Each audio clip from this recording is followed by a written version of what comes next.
Y aquí estamos en otro miércoles, en el ombligo de la semana. Isaac, ¿qué tal? Un abrazo hasta México.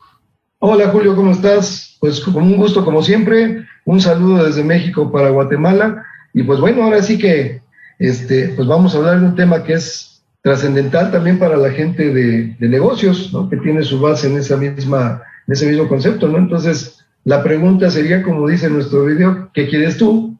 ¿Qué quiero yo? Pues vamos a negociar, ¿no?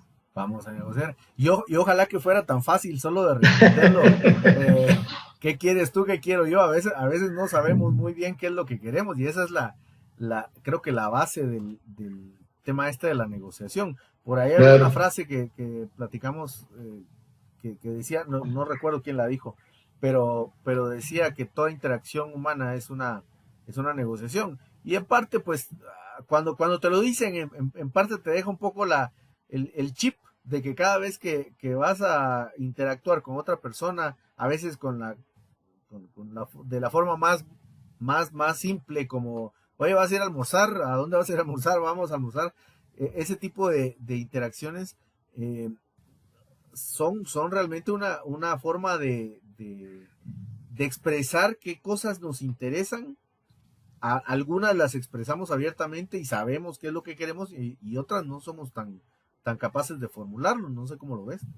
sí, pues las relaciones humanas son una negociación pura, ¿no? O sea, yo te comentaba y comentábamos hace un ratito, ¿no? En el previo, que hasta un bebé negocia, ¿no? Entonces, si se da cuenta que para poder obtener algo que quiere, llorando lo consigue, lo va a hacer de manera frecuente, ¿no? Pero bueno, esa es, digamos que es una reacción básica. De hecho, la negociación es algo básico en nuestras relaciones humanas. El problema es que no todos entendemos que pues necesitamos aportar algo para que en este caso pueda haber ese tipo de negociaciones, ¿no? Digo, me acuerdo mucho también, te digo, lo tomo del libro de William Murray para que lo puedan ubicar, del Supera el No. No recuerdo de quién decía que era esa frase célebre, pero decía que el arte de negociar es hacer que el otro salga con la mía, ¿no? O sea, ¿de qué manera podemos conseguir lo que yo necesito, pero también, pues de alguna manera la otra persona quede satisfecha con lo que le estás otorgando? En los negocios es típico que hagamos ese tipo de situaciones, ¿no? Si, digo, tanto tú como yo tenemos clientes, tenemos prospectos,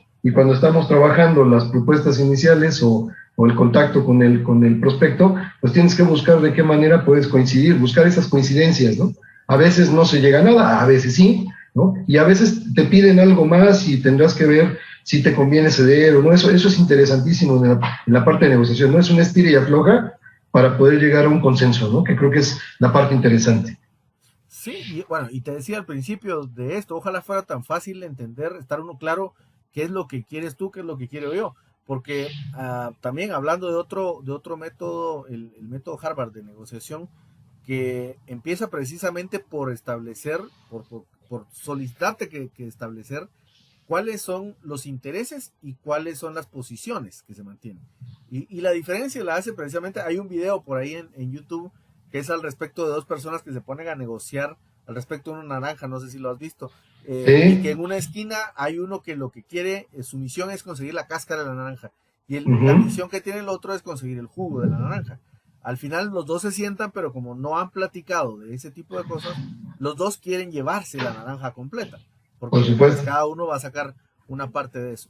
Y Sí, creo que la moraleja de ese video al final es precisamente entender cuáles son los intereses y cuáles son las posiciones, porque a veces, a ver, ¿cuántas veces no nos ha pasado toparnos a veces con un cliente o nosotros mismos, en sí, que de claro, pronto nos consideramos buenos negociadores y hasta que no me den un descuento yo no me quito aquí o no compro? claro. Y a veces se No, nos y, olvida que el interés real es la función de lo que vamos a comprar o el objetivo por el que fuimos a un lugar a comprar. Eh, pero nos ponemos en la posición de que somos buenos negociadores, el ego, qué sé yo, y entonces obstaculizamos las negociaciones porque ponemos pues, perdón, posiciones adelante de los intereses cuando debería ser al revés. sí, y jugamos con esas posturas. De hecho, por ejemplo, cuando tú vas y estableces, por ejemplo, un vínculo laboral, digo, pensando en eso, debes de partir de la idea de que hay una interdependencia. Yo siempre digo que en la negociación hay interdependencia, no independencia. De hecho, Stephen Covey te lo marca, ¿no? En los 7 hábitos de la gente altamente efectiva. Cuando tú hablas de interdependencia, hablas de igualdad. Es cierto que yo necesito a lo mejor el dinero de mi cliente, pero también mi cliente necesita mi producto o mi servicio que va a pagar. Entonces, en ese sentido, es interesante ver cómo puedes jugar con este tipo de elementos. Fíjate, a nosotros nos pasó hace ya algunos años, en la empresa en la que estoy junto con mi esposa, que nos decían que éramos muy caros. Digo, es que no es ni caro ni barato, es justo. El punto es que cuando la gente no comprende qué es lo que está comprando, se le hace muy fácil etiquetar si es barato o es caro, ¿no? O sea, realmente todo lleva un proceso, todo lleva un costo, todo lleva un precio, porque hay una labor, ¿no?, detrás de todo eso, y la gente de repente no lo comprende. Yo creo que lo mismo le puede pasar a cualquiera de nuestros escuchas, que de repente su producto lo ven como muy caro, muy barato, o la cultura que tenemos en América Latina, ¿no?, del regateo. Está bien, si es un comercio informal, a lo mejor es hasta parte de la cultura, y si no, no te venden. Pero ya en un servicio de una empresa, o en el producto generado por una empresa, perdón, pero ahí no es regateo, ahí es negociación. Las dos partes tienen que tener algún tipo de beneficio. Por eso titulamos el video de hoy, como lo titulamos, ¿no? ¿Qué necesitas tú? ¿Qué necesito yo? Y establezcamos esos parámetros, ¿no? Porque de repente la gente ni siquiera se prepara, que creo que sería la primera recomendación.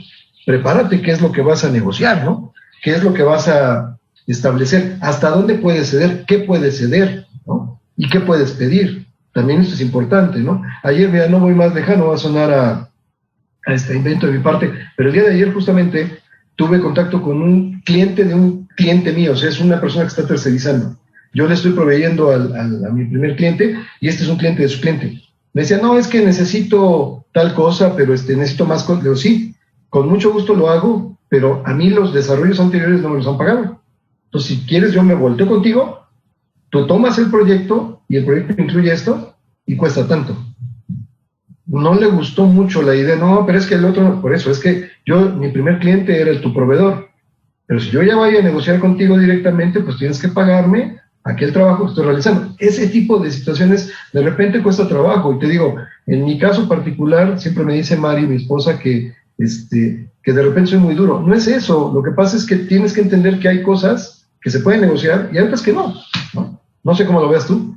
Sí, no, y es que parte de la negociación tiene que ver con poner todos esos aspectos que no son tan evidentes, que era lo que decíamos la semana pasada cuando hablamos de los insights, esas cosas que no son tan evidentes sobre la mesa, la confianza que vas a transmitirle, porque cuántas veces hemos visto, y digo, no solo pasa con la venta de productos, también en el mercado laboral, una persona que a veces se va de un trabajo, se va a otro lado porque le ofrecen más dinero, y al poco tiempo viene de regreso, y aquí, yo no sé si en México se usan las expresiones, pero aquí hay expresiones de, es que no me hallé, no me encontré allá. Uh-huh. ¿Sí? No me hallé. No me ubiqué, el ambiente laboral allá no era de mi agrado, no me trataron como me trataban acá, y yo esto lo valoro más, aunque me paguen menos.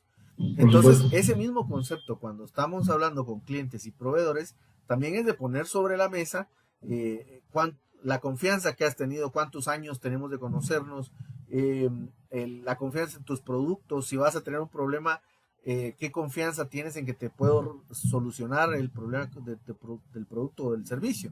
Entonces, todos esos aspectos hay que ponerlos sobre la mesa, que al final creo que muchos de los métodos modernos de negociación, eso es parte de lo que te van a decir, pongamos más cosas sobre la mesa, porque precisamente nos podemos dar cuenta que uno quiere la cáscara de la naranja y el otro quiere el jugo de la naranja. Entonces, por supuesto, tú llévate la cáscara y yo me llevo el jugo, y todos nos quedamos con el famoso ganar, ¿sí? Pero el ganar no significa solo irse felices, es que cada quien haya resuelto precisamente los intereses que estaban detrás al comenzar la negociación.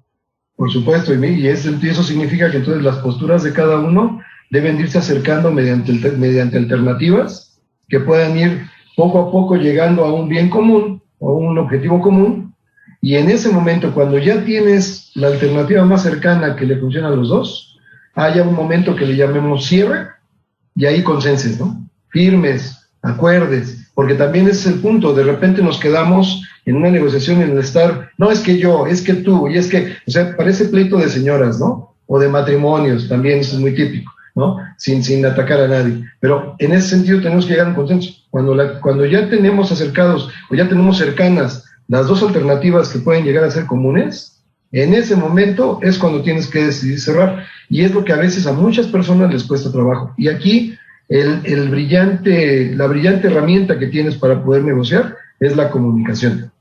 Una comunicación y diálogo.